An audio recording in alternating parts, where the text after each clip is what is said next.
Hi, I'm Scott, and this is Sandy, and we're gonna solve your hardest PMP questions every single week. Let's get into this. Boom!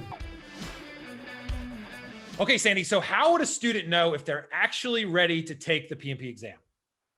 There's several different things to look at, I think, but one of the main ones is there's two main ones, I think. One is if you can, if I was to sit down and say, okay, tell me what you're doing in procurement management. Mhm. What's the whole purpose of that knowledge area? And if you can sit down, you may not remember the name of all the processes and all that kind of stuff, but if you can say, oh, in procurement management, I need to, first of all, decide whether or not I actually need to procure something. And if I do, then here's the steps. What type of contract do I want? That kind of stuff. And if you can explain to me overall what you're doing in that, I think that's really good, right? That's a great first step. Mhm. And you can do that for all the different knowledge areas.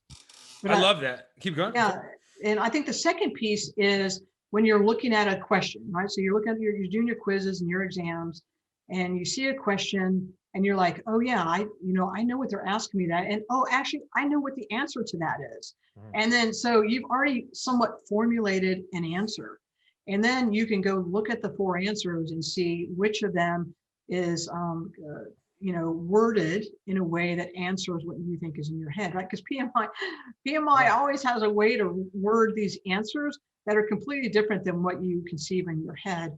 But it's looking at them and saying, first of all, yes, I know the answer to that. And then looking at the four answers and saying, yep, that's the one that describes what I'm thinking in my head. Totally So I makes think sense. two I things. love that. And then, like, one of the things that people always ask is, well, shouldn't I judge myself by getting an 80 plus or something like that? Do you think that strictly by itself is an acceptable measure for success, or what? No, I think it's a great measure to take a look at, right? So Mhm. we're always saying, yeah, we, try to get 80% or above, but I don't Mhm. think that's the only data point to look at, right? Because I know students all the time who consistently score in the 70s, Mhm. and then they sit down for the exam and they knock it out and they get all above targets. Beautiful. And so I think it could just be the exam you've gotten that day or the quiz or something like that. So I think it's a good data point to look at, right? How well am I scoring on the exams and quizzes? But it's not the only thing to look at. It's really how well are you retaining that knowledge and how well you can answer questions for them. That's awesome. So it sounds like to me, it all comes back to, like, am I actually learning? Can I look inside of myself and ask an honest question to say, like, if someone asked me to explain it to a 5-year-old, could I explain it? And can I walk myself through the questions, in a repeatable way? Seems like Yeah. if we can do that, then we're good to go.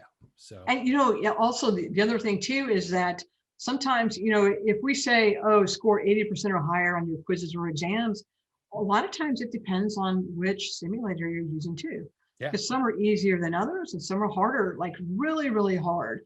So if that's the only number you're going by, you might feel like, wow, I'm doing excellent here, Mhm. when you may not be, or I'm doing really, really bad, and you might actually know the material. So I just don't think looking at percentages is a really good way to see whether or not you're ready for the exam.